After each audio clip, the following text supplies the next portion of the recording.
I want to tell you a story. People ask, what is life? That's what this story is about. Imagine a large house. It's old and it has a lot of history. Now, in this house, there are people who are visiting.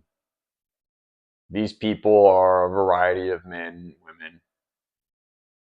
And this house, in its age, is prone to accidents.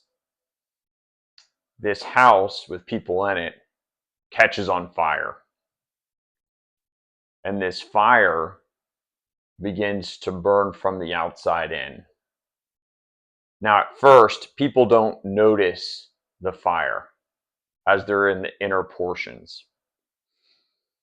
These people, discussing amongst themselves, mention, I think that there is some type of smoke. Now, once they begin noticing this, one person begins to panic. They run around and they try to figure a way out. But in their panic, they don't make any good efforts. And they end up deciding that they're going to go and hide. Another person begins kicking on doors and they begin trying to break out of windows, but this house is very old and it's built very well. They can't get out. The other person, they begin, in what they think is a good idea, to go around this house taking items and stealing things to take out of the house with them. This causes another person to see this as well. And they begin also trying to steal items. And before long, the two that are stealing begin to fight over the items. These two people are then locked in a wrestling match and trying to take the things that aren't even theirs. This isn't their home, from one another while the house is continually burning. Now, another person, they see all of this chaos, the house burning, people hiding, people fighting, and they decide, I must find a way out of this house. And they remain calm. They go to the owner's room and find the owner of the house and says, this house is on fire. How do we get out?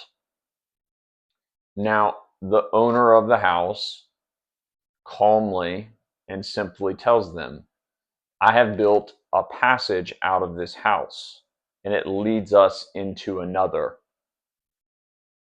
The owner then takes the calm, collected person who asks and leads them. One person also notices this and follows. They leave the house and move on. Now, the fire continues, and all of the other people, the one who hid in a closet, the others that are fighting, the others that are panicking, are all consumed in it, and they end up perishing. Now, the last moves on, and they don't move into a house like the one they were just in, but a better house. This is life. Now, a lot of times it's easier to get really big ideas into people's minds when you put them in simple terms like this. You might ask, what does any of that mean? I'll explain it to you. The house is the body. The house is where our soul exists. We have many houses, all of us. We all have, a body, a temple, whatever you want to call it. And every house, every body eventually burns or is lost, and it's gone. We die. Everyone handles this differently. Some people they can't handle it, and they leave. They live lives where they simply try to ignore it. They hide in the closet. Other people, they panic and they just try a way to escape life, or maybe they do drugs, alcohol. They are frantic and they make no progress. Other people, they say, well, if this is the only life I have, I'm going to get everything out of it I can. And they begin taking. Other people, and they cause conflict over this, and people squabble over it, and they lose the whole point. This is just our body is just a temporary home. It's not the whole point of existing. And our souls go on. We go on. And what's important to notice is that the person, the man, the woman, who takes this all calmly and understands that this is already, a temporary structure, and they go and they seek out, they're the ones who go on. The calmness is key. The clarity of thought, the not panicking about the house. That is what allows us to go on. And that's what allows us to actually perform. That's what makes it so that when we don't take things so seriously, we actually can accomplish things. Now, obviously, there's a maker to all of this. Someone made it all, something, some force. That would be the creator, the builder of the house. You have to go to the creator and ask them for instructions, directions. You study them. You ask. Now, one of the best ways you can do this is in, reflection, reading, and simply paying attention, just absorbing everything around you, nature, reality. And it puts you in a calm state. If you go out and sit in nature, I did it this morning, you absorb the creator's creation. It's a language that's going to actually permeate into you. You're looking at the blueprints of reality. And when you look at the blueprints, you see the intention and thought behind it. And then you realize the purpose and a whole nother set of ideas. In listening to this creator, it can show you the way, the passage, the pathway out of this body, out of this reality, and into the next and better. This is the meaning of all of this. You might call it a parable. There's more to it if you want to sit and think about it for a while. I suggest you do.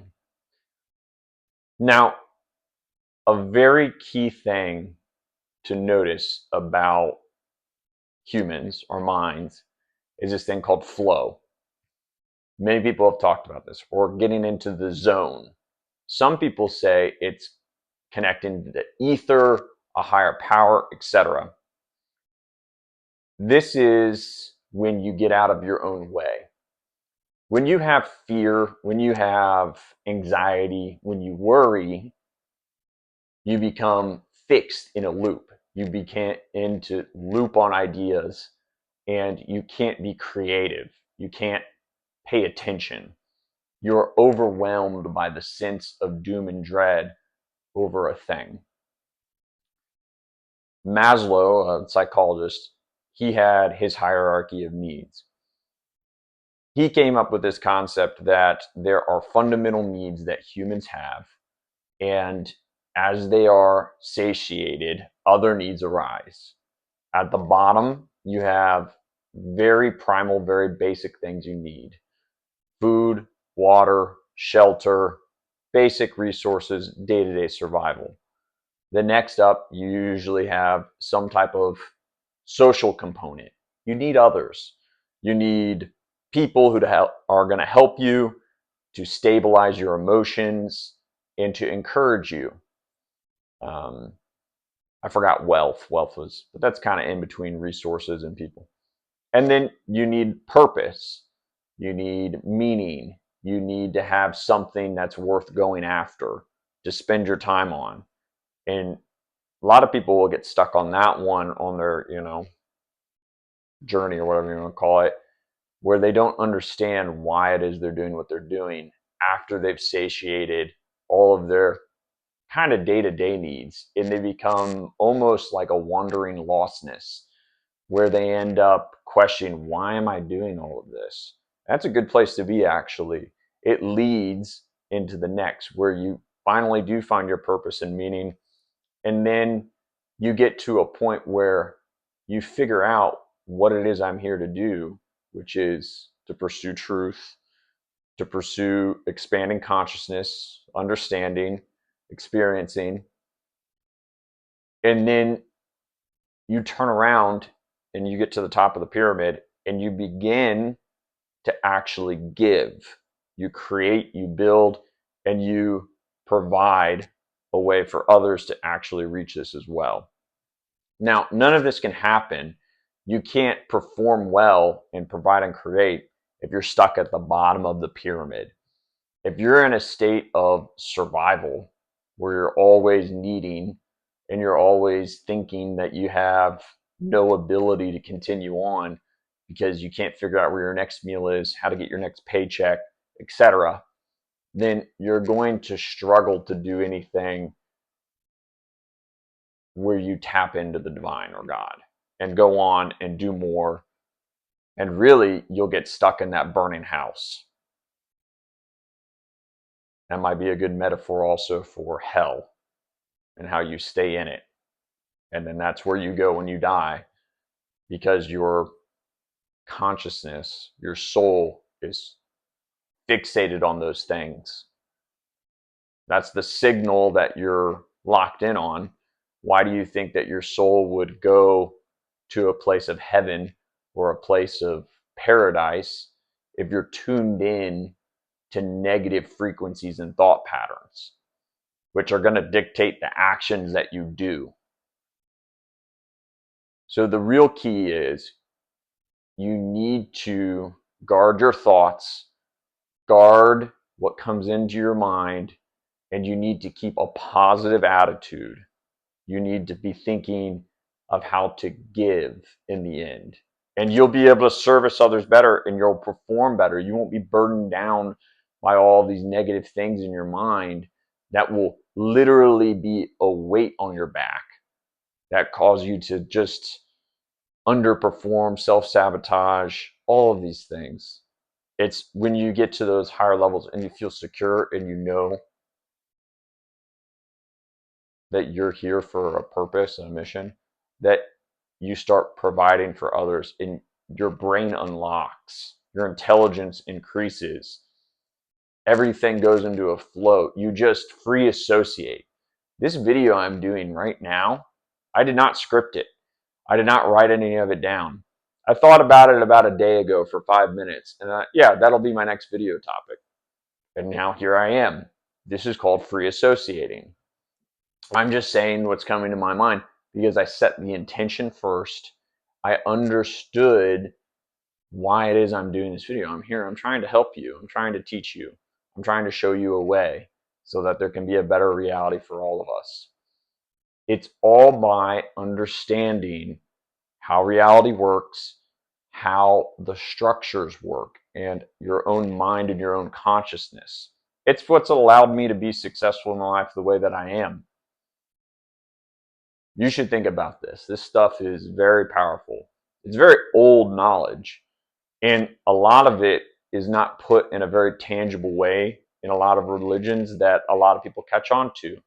Some argue that's on purpose, that you have to earn the right to understand this knowledge, and that's why a lot of it is put into these parables in the Bible and other religions and metaphors and all these things. Some people argue that it's actually just lost in translation, thousands of years of time passing by. The meaning isn't really well understood. It gets translated over and over again. But when you look and you watch patterns through all of life, it starts to stick out over and over again. And you realize other people have caught on to this as well. So all this being said, think about the parable. It's a good imagery that'll stick in your head more than me just explaining it to you. And on top of that, go check out my other videos. There's a lot of this stuff I cover. I appreciate you. I appreciate your time today. Have a good one.